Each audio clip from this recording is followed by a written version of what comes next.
Dili man ta beholden sa mga pattern, mga guides. Which is in reality, ang pinaka-pirming himuon gid kunan ka sa actual is ang mga actual application. Sometimes ang atong ipang practice nga daghan kayo, dili mo gawas in actual situation.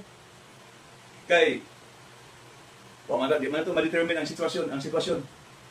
O kung magamit pa gid nato. No? So, mo ni siya ang tagato mo kay Elias gito free flow movements. Para mo guide, mo ni siya ang free flow movements, no? Sa free flow movements, musodin ha ang pinaypay, no? Musodin ha siya. Daghang kayo pwedeng mahimo. Kuha.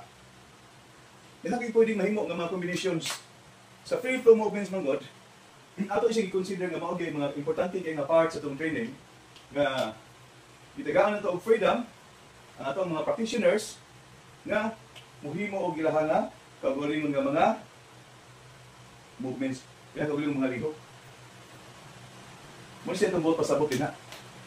Muna kung mahimo, as much as possible, be creative. Para nga, kaya next part ba kanay mga idol, ang kanara baging palihok sa tiil, pagpalihok sa footwork, mga pinaka-importante sa tanan. Okay? So, muna siya ang pipila nga atong gi-take up karon. I am hoping nga inyong haning pag-practice. Okay, so lastly, ato ang i-take up ang gitawag og consecutive strikes. Again, in our system, we are practicing, first of all, the 12 basic strikes, which is the very foundation of the system. Afterwards, to follow, ang how are we going to utilize, how are we going to use it, no? So 12 strikes. So that is why we exist ang gitawag og consecutive strikes, which is what we call 5 consecutive strikes. Ako ipakita ninyo karon, and then also siya nga mga numero. Okay? So this is the fighting position. And then yung iba sa fighting form, this is the signature form. This is the signature fighting position of the system. And this is very important nga ato ang ma-practice para nga parehas taog forma, parehas taog lihok. These are 5 strikes. Number 11, number 6, number 1, number 6, number 9. It's a combination. 11, 6, 1, 6, 9. So we call this one 5 consecutive strikes. Until such time nga, ready na ka, na-master na nimo, pwede na siya imuhang paspason. Niya kanang limpyo ang imuhang pagbunal, ha? Limpyo ang imuhang tinigbasan. Ayaw na nangahiwi ay ha. Ayaw masigdahi nga lawsi kay kang tanawon.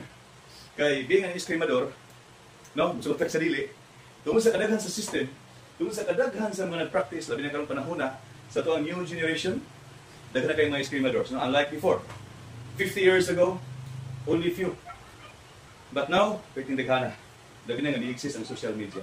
So muna, I would like to encourage everyone, for those nga mahiligon sa matawag ng eskrima enthusiast, please, no? Please, and then, focus on one thing, no? Focus sa usa ka system, usa. Ayaw nang mo practice ka dito, mo practice ka dito, and then mo kalit ka nga mag-inusara, manudlo ka, nga mura na kag natudo sa tanan. Nadaghan kini siya karong panahon na gyud, no? Mo practice gyud ka kung gusto ka nga mahait ka. Bairan na pirmi sa usa ka bairan. Ayaw bagsig bahin-bahin og bairan. Kaya basig dili pareha ang kahait niya na. Mao pa na siya sa atong pagtuon, sa atong pag-practice. If you want to practice this system, then you practice that one. You spend time. Ayaw na magsigat practice ka karon. Ugma to na ka dito. Pagkasunod ba to na po ka dito. Nanapog ka diri. O niya, all of a sudden, makita na ka nga, to na ka. Nanudlo na ka dito. Nanudlo ka sa kanang system, sa kanang system, sa kanang system. O niya, ang lihok wala magkalimao. Kaya nga naman, half cook. O kung sa pagkaon man na siya, half cook. Hilaw-hilaw ba? Walay lami nga kanon. Dili lami kaunon. Ang ibabaw luto, ang tunga basa, ang ilawom dukot, maglibog ka. So muna, you focus sa usa ka system before ka mo transfer sa lining system. You try to understand. You don't need to spend time practicing sa kuang system. Okay? What we need is you focus sa usa ka sistema. Whatever system is it. It is, no? Whatever system, imong gustong praktisan, you spend time. Ayaw na magsigat ang ambak-ambak. Kaya sultihan ka, makita na bagid sa lihok, o kung nakaton bagid ka. Okay? Makita sa lihok kung nakaton bagid ka. So anyway, napamang ko itikapon karon. Salamat kayo. But before na to i-end, ako ang i-review ang atong ipang-practice karon continuously para nga doon ang mga idea o kung usaon ni sa pag-combine. Ganiha, dinhi man ta ganiha. Dinhi man ta. Dinha. Na, di ba? Oh, dito, dito, dito. Pasab. Dito, dito, dito. Nya kana. Kana siya. Nya. So, pwede siya mo ibalik-balik. Dito. Oh. And then, relax na yun ka. Okay, so I hope natin nakatunan. Atong tikapon pag-usap ang pikilan ng mga techniques next time na lang.